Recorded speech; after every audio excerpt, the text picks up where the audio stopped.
Bugun shoh va shoir Zahiriddin Muhammad Bobur tug'ilgan kun.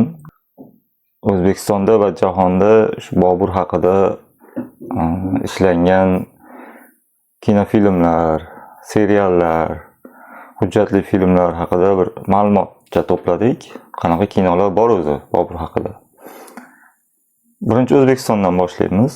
O'zbekistonda o'sha eng mashhuri hozirgacha eng saviyalisi 1990-yilda suratga olingan va ekranlarga chiqqan Bobur videofilmi hisoblanadi.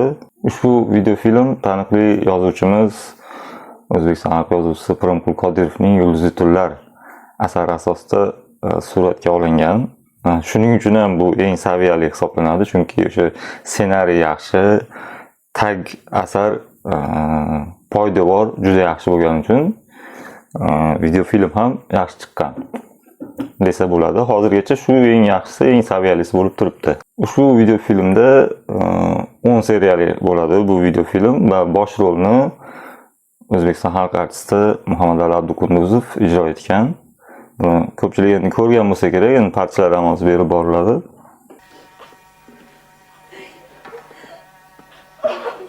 Qo'ying. Hazratim qo'ying. Endi sizga yuqmasin. Mayli. Shu vabo menga ham yuqsin-u. Bu azoblardan birato'la xalos bo'lay. Zahiriddin Muhammad Bobur Xurshid va Boqiylik degan hujjatli film bor. U yerda ham Bobur siymosi, hayoti, ijodi haqida faktlar bilan keltirilgan so'z boradi shu haqda. Keyingisi yaqinda 3 yil bo'ldi yaratilganiga Zahiriddin Muhammad Bobur Yo'lbars izidan degan hujjatli film yaratishgan. Bu o'sha prezidentimiz Shavkat Mirziyoyevning topshiriqlari bilan bo'lgan, chunki xalq yuragi degan turkum qilishganda shu ichida jadidlar, biz tarixiy shaxslarimiz, sarkardalar o'rin olgan va shularning ichida shu Bobur haqidagi Yo'lbars izidan degan hujjatli film ham bor. Mudhish voqea ro'y berdi.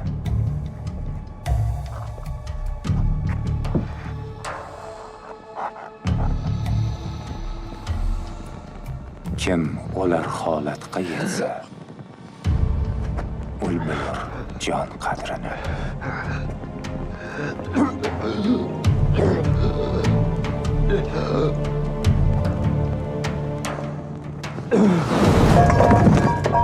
Yana bir asar bor. Bu teatrda namoyish etiladigan sahna asari, ya'ni spektakl.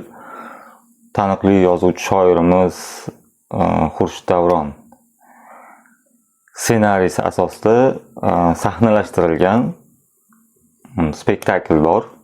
Uning nomi Bobur sog'inchi deb nomlanadi. Endi jahonga chiqamiz. Bobur haqida filmlar juda ko'p yaratilgan, ekranlarga chiqqan, ishlangan kino qilib. Ulardan eng mashhuridan boshlaymiz. Bollivud kinoijodkorlar tomonidan suratga olingan Boburiylar haqida va o'sha Bobur hayoti, ijodi haqida serial ishlangan 2021-yilda. Uning nomi The Empire, ya'ni imperiya, o'zbekchada saltanat desa to'g'ri bo'ladi. Serial nomi shunaqa. Bu serialni ko'pchilik yaqinda adashtirdi. Shohruxxon, Bollivud qiroli Shohruxxon Bobur rolini o'ynayotgan, shunaqa kino ishlashibdi deb fake'lar tarqalib ketdi-ku, xuddi o'sha film bu 4 yil, 5 yil oldin chiqqan bo'lgan kino bu serial. U yerda shunchaki Shohruxxonni obrazidan foydalanib shunaqa rolikcha yaratishgan. Xuddiki Shohruxxon Bobur rolida yangi kinoda suratga tushdi degan talqin qilishgan.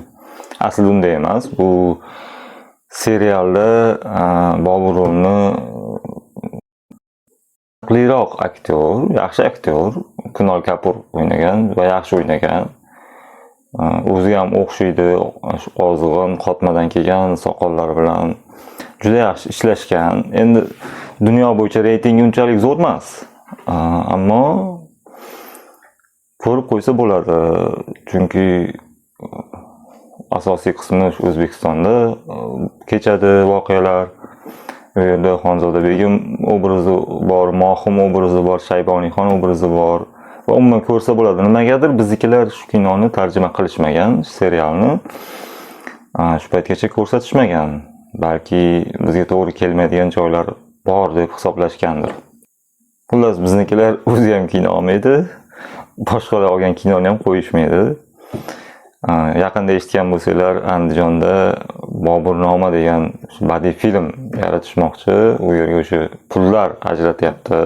Endi hozir qaysi jarayonni bilmayman. Ssenariy kim yozgan bilmayman. Nimaga asoslanib yozishgan bilmayman.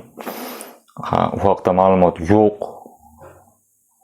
Yashib bo'ldi. Shu Boburnoma haqida kino olinyapti deyildi, bo'ldi. Lekin qo'rqamanki, shu balandparvoz bo'lib, shu soxta PR bo'lmasin deb qo'rqib turibman. Bu endi baribir kinoda, bu kinodan ayniqsa Bobur haqidagi kino bo'lgandan keyin bu maqsad pul bo'lmasligi kerak. Maqsad shu siymoni dunyoga olib chiqish bo'lishi kerak va kimlargadir qaysidir amaldorga bog'lab u bilan solishtirib, hozirgi hokim mana shunaqa bo'lib qolibdi yoki hozirgi vazir mana shunga o'xshab qolibdi degan ma'no chiqarish shart emas. Bobur o'zini qanday bo'lsa, Boburnomani o'zidan qanchalik foydalansa bo'ladi bu yerda, chunki juda ko'p haqiqatlar aytilgan. Umid qilamizki, Boburnoma degan shu badiiy film, olinayotgan badiiy film soxta va saviyasiz bo'lib qolmaydi. Dunyo bo'yicha yana o'sha hujjatli filmlar juda ko'p tayyorlangan. Shu BBC tayyorlagan, yana o'likda ommaviy axborot vositalari tomonidan tayyorlangan bor. AQShda ham masalan Disney Hotstars tomonidan ishlangan Artur Rutherfordning The Empire of Mogul, ya'ni Mo'g'ul imperiyasi nomi shunaqa ekan endi deb nomlangan hujjatli film bor. Shu Mo'g'ul deganga ham shu gap aytib ketish kerak. Aslida Mo'g'ul imperiyasi degan nom o'sha chet elda qo'yilganda, shu Mo'g'ul, bular Mo'g'ul deb o'ylagan chog'i, shuning uchun shu Mo'g'ul deb, Mo'g'ullar deb anaqa qilgan, talqin qilishadi. Haligacha o'zi asli noto'g'ri. Bu Boburiylar, bu turkiylar va o'zbek. Ya'ni turkiy xalq. Bobur Amir Temurning avlodi, shuni davomchisi. Onasi Mo'g'ulga bog'liq ona tomonidan, lekin bu hisobga olinmasligi kerak bizga ota tomonidan. Endi buni dunyoga tushuntirib bo'lmayapti. Buni tushuntirish uchun dunyoga chiqadigan asarlar yaratishimiz kerak bo'ladi. Aytgancha yana bir film bor ekan, Bobur farzandi Humoyun haqida 1945-yilda suratga olingan Humoyun deb nomlangan badiiy film bor. Eski film. Bunda shu bosh rolni taniqli aktyor o'ynagan Ashok Kumar. Topib ko'rib qo'ysanglar bo'ladi. Bundan tashqari Bobur haqida emas, aynan Boburiylar, ularning avlodlari, shu sulola haqida, ayniqsa Akbar Shoh haqida Hindistonda filmlar juda ham ko'p va mashhurlari ham bor. Akbariyan film bor, Jodha va Akbar bor, o'sha mashhur Hrithik Roshan bilan Aishwarya Rai juftligi o'ynagan. Akbar rolida Hrithik Roshan o'ynagan. Hamma ko'rgan bo'lsa kerak.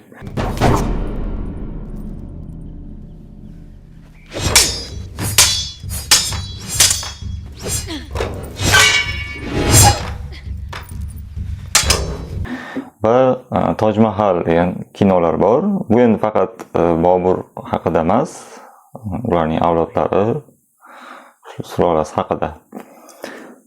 Sizlarga qaysi film yoqqan, yana sizlar qaysi film yoki kinolarni bilasiz? Balki biz aytmagandirmiz, esdan chiqib qolgandir. Shularni marhamat yozib qoldirishingiz mumkin. Qaysi kinoni ko'rmoqchisiz yoki izohlarda kutib qolamiz. Bugun axir 14-fevral. Boburning tug'ilgan kuni, boshqa narsa bo'lib yurmanglar, o'rtoqlar.